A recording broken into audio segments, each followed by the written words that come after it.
इस तरफा अॼु चौथों साल आहे रमज़ान शरीफ़ में जेको मुसाफ़िर परेगा जेके अचनि था उनजी इफ़्तारी जो जेको आहे बंदोबस्तु जो कयो आहे अल्हम्दुलिल्लाह। ऐं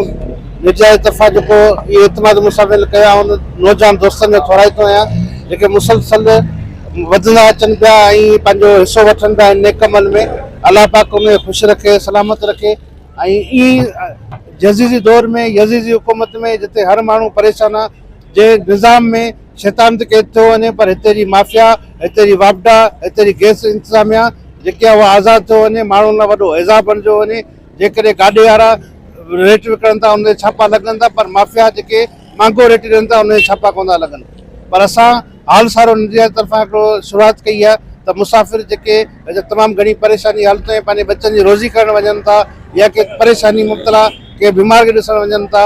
या पंहिंजे के मजबूरी ख़ातिर केॾा वञनि था त उन्हनि खे रोज़ेदारनि खे रोज़े खोलण लाइ हीउ जेको इंतज़ाम कयो आहे इहो इनशाला असांजो क़ाइमु दाइमु रहंदो जेसिताईं सीसी में आहे। असां विहार जे लाइ असांजा पोइरां बि इनशाला ताला इन अमल खे जारी रखंदा ऐं इन अमल खे असीं इनशाला वधाईंदा रहंदासीं। ऐं उमेदु आहे त हिन यज़ीज़ दौर में सभु भाउ भेली जेके नौजवान गॾु थिया आहिनि ऐं उन्हनि खे इहो बि